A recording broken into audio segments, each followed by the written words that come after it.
Hola, ¿qué tal traders? Bienvenidos a nuestra segunda clase. Hoy hablaremos sobre conceptos básicos del trading. Bien, lo que aprenderás en esta clase será sobre el mercado Forex, las divisas y su abreviación, las divisas principales, secundarias, exóticas, etcétera. Vas a aprender también qué es una cotización, qué significa un PIB, cómo se mide, qué es el otaje, qué es el apalancamiento. Bien, así que siéntate y toma nota de lo que veremos a partir de ahora. Comencemos con qué es el mercado Forex. Como les mencionaba en una clase previa, el mercado Forex es el mercado más grande y líquido que existe en el mundo. Mueve aproximadamente 7.5 trillones de dólares. Este mercado suele operar las 24 horas del día durante los 5 días de la semana. Su nombre de Forex es una abreviación de Foreign Exchange Market. Bien, es decir, mercado de intercambio de divisas extranjeras. La red de Forex tiene que ver mucho con los bancos, instituciones, traders retails y pues tú estarías comprando o vendiendo alguna divisa, como es el eurodólar, por ejemplo, de una forma simultánea. Mientras tú compras una, estás vendiendo otra a la vez. Vamos a checar algunos ejemplos más adelante. Bien. Continuemos. Ahora veamos qué son las divisas. Las divisas es el dinero legal que se ocupa en algún país o región, como por ejemplo en mi caso el peso mexicano, también puede ser el euro, el dólar, el yen japonés, la libra esterlina, el franco suizo, el australiano dólar, el neozelandés dólar, entre otros.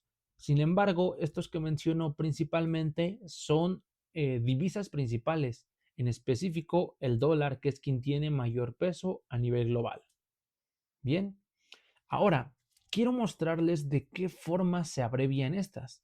Comúnmente se usan tres letras, las primeras dos tienen que ver mucho con el país y la tercera es el tipo de moneda que tienen. Por ejemplo, en el mercado Forex vamos a ver USD, pero para entender qué es esto debemos saber que es una abreviación, que quiere decir United States Dollar. Por ejemplo, en el caso de mi país, MXN tiene que ver con el nuevo peso mexicano. Bien, entonces, por ejemplo, NZD, neozelandés dólar, así como el australiano dólar, el canadiense, por ejemplo, etcétera. Bien, vamos a ver algunos ejemplos de abreviaciones más adelante. Continuemos. Aquí, por ejemplo, quiero mostrarles el símbolo que se usa, en qué país se usa y qué divisa es. Por ejemplo, en Estados Unidos el USD, como les mencionaba, y quiere decir que es el dólar estadounidense. Por ejemplo, en toda la zona del euro o en la Unión Europea tiene mucho que ver en la abreviación euro, porque tiene que ver con su moneda, o sea, el euro. Bien, ahora en Japón suelen ocupar algo que sería el yen japonés y su pronunciación es JPY o PY. Bien, ahora veamos en Reino Unido. En Reino Unido suelen usar la libra esterlina. En Canadá suelen usar el dólar canadiense. En Australia el australiano dólar o el dólar australiano. En Suiza el franco suizo. En Nueva Zelanda el dólar neozelandés. Bien, ahora continuemos. Quiero explicarles qué es una cotización. Es decir, hablando de productos, una cotización es el precio en el que algún activo, algún producto se vende o se compra. Por ejemplo, hablemos de algo sencillo. No sé, si tú vas a comprar una bicicleta y se encuentra en, no sé, hablemos de números al azar, $100, por ejemplo, esa sería una cotización porque están determinándote el precio de ese objeto comparado a lo mejor con el dólar, en este caso $100, es decir, equivale a 100 de esa moneda. ¿Estamos? Así funciona con las divisas. Por ejemplo, para obtener tú una sola libra esterlina necesitarías 190.45 yenes japoneses. De hecho, así funcionan todas las divisas. La primer parte o la primer divisa siempre será la divisa que tú quieres obtener o comprar y la segunda será siempre la que tú estás vendiendo. Por ejemplo, el eurodólar se necesita 1. 12, 15, un ejemplo, 1.15, dejémoslo, dólares, el euro dólar necesitarías, para obtener un euro, necesitarías 1.15 dólares, por ejemplo. Y lo mismo sucede con las demás divisas. Para nosotros en el mercado Forex, esto es una cotización. De hecho, si tú, por ejemplo, compras una libra, comúnmente cuando tú dices que la primer divisa se está comprando, como la libra, el euro dólar, por ejemplo, hablemos de pares de divisas. El euro dólar, tú estás diciendo que si sube es porque el euro lo estás comprando y el dólar se está vendiendo y a su vez está perdiendo quizás su valor. Con el dólar yen, por ejemplo, si tú dices el dólar yen va a subir, estás demostrando o determinando que el dólar se va a fortalecer y el yen va a perder fuerza contra el dólar.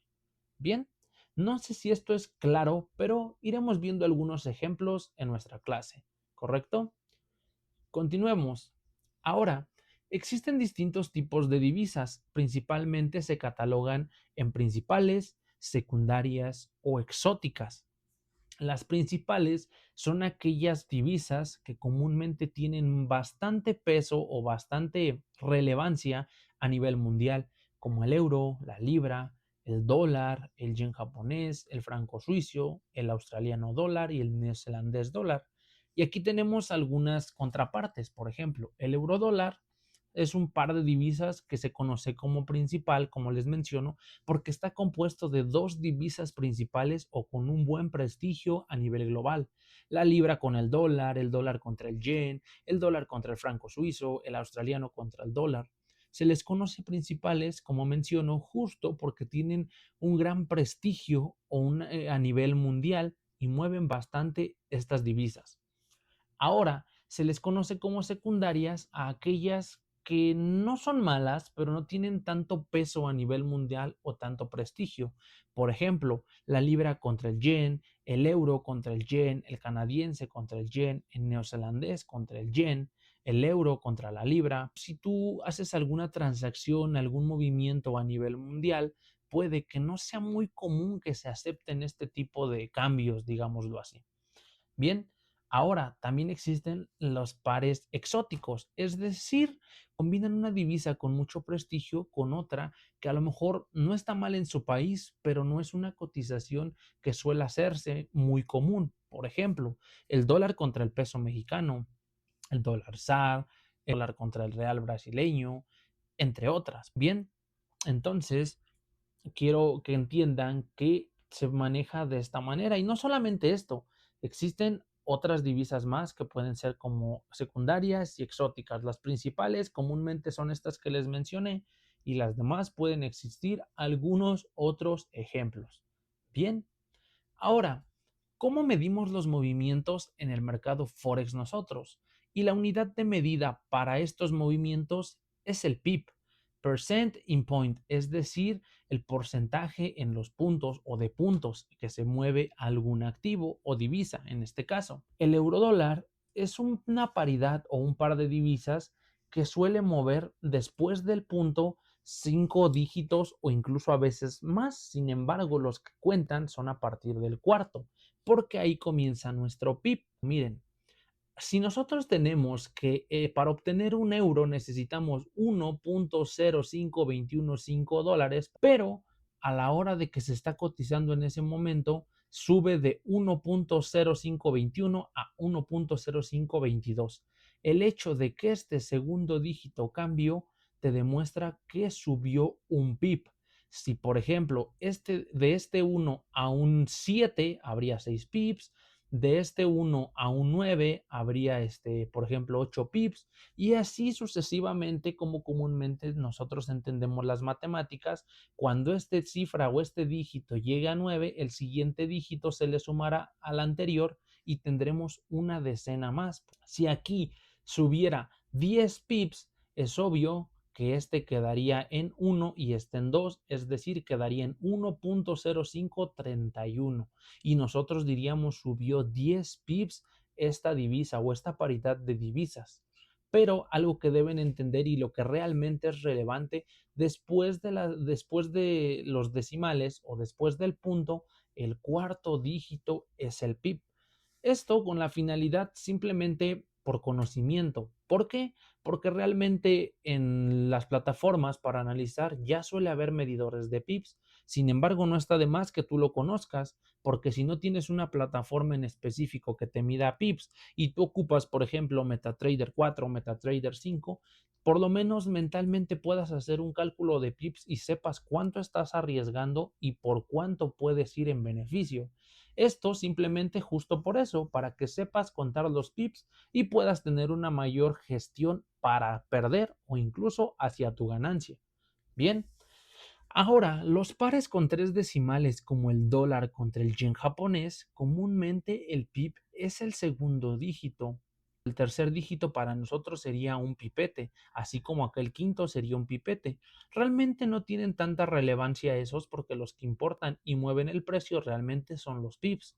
Bien, aquí decimos que el dólar contra el yen japonés, para obtener tú un dólar necesitas 150.123 yenes japoneses. Pero resulta que pasan unos minutos y ahora por no comprar en este precio, el precio se movió a 150.133. Es decir, subió un pip. ¿Por qué? Porque del 2 cambió al 3. Bien, si por ejemplo en vez de este 2 cambiara a un 5, habría 3 pips de diferencia. Si de este 2 cambiara a un 6, aquí, por ejemplo, habría 4, llegar a 6, por ejemplo, aquí, habría 4 pips de diferencia. Si este 2 a este punto de acá llegara a 9, por ejemplo, habría 7 pips de diferencia. Y lo mismo que con el ejercicio anterior.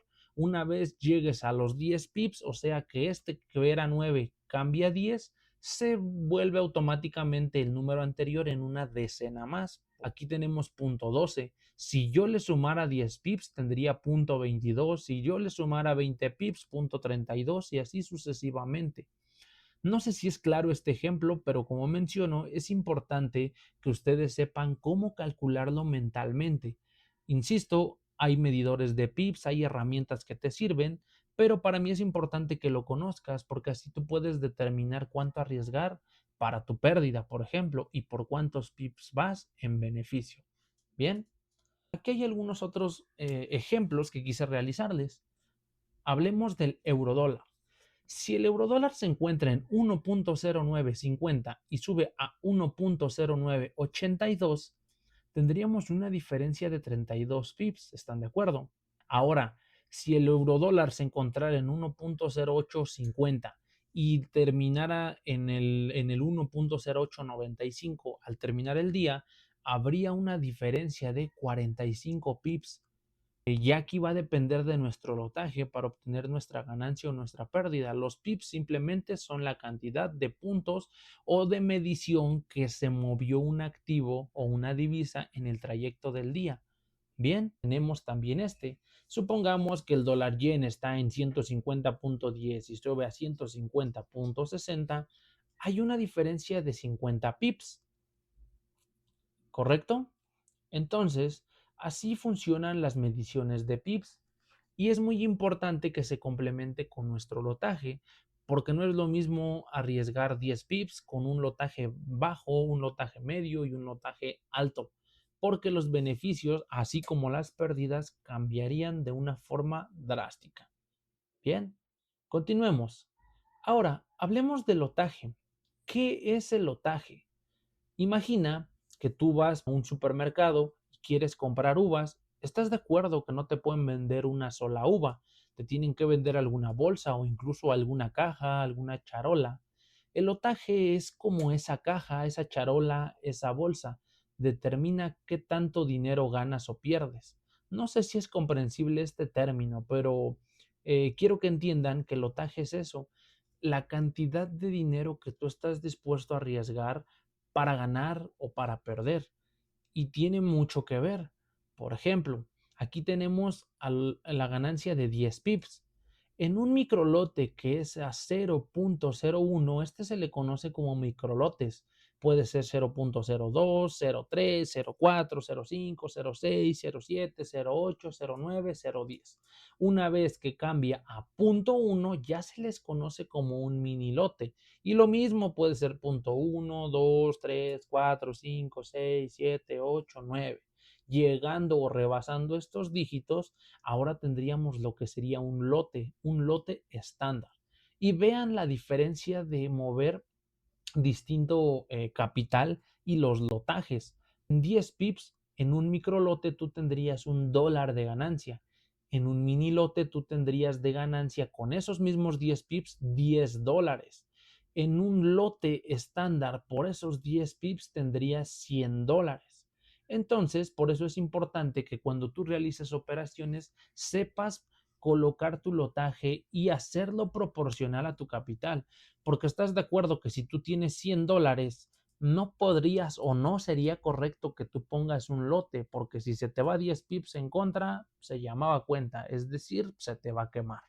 Sin embargo, hay algo que nos protege de esto, lo cual tiene mucho que ver con el apalancamiento, pero hablaremos más adelante de ello. Ahora quiero que les quede claro la diferencia entre el uso de cada lotaje y cómo pueden obtener mayor ganancia mientras mayor sea. Sin embargo, esto no quiere decir que por querer mayor ganancia tú vas a meter lotajes altos, porque si tienes un capital pequeño y metes lotajes altos y tus análisis están incorrectos hasta cierto punto, lo que vas a ocasionar es que tu cuenta se queme y pierdas todo tu capital con el que estás comenzando a operar.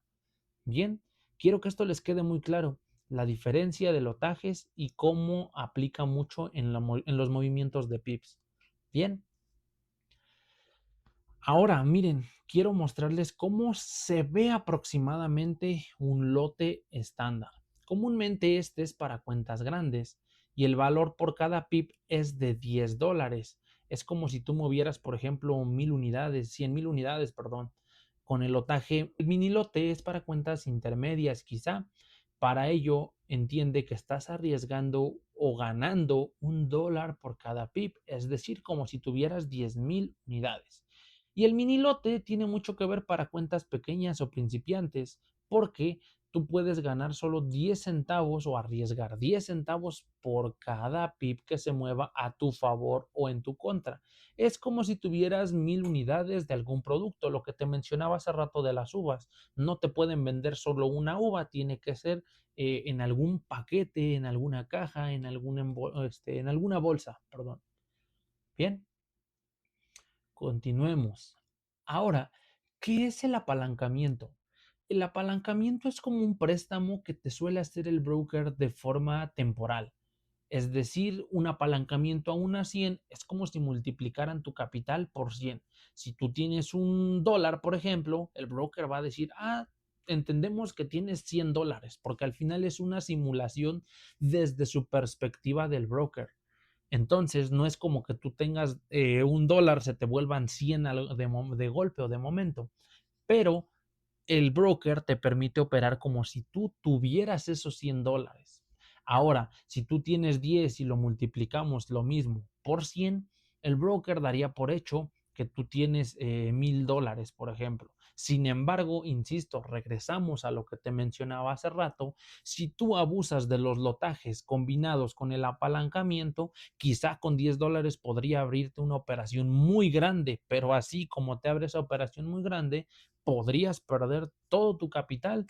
Entonces, el apalancamiento no es más que la multiplicación de tu capital por la cantidad de veces que tú eliges tu apalancamiento. Porque es cierto, el apalancamiento a la hora de abrir tu cuenta en algún broker, tú puedes elegirlo.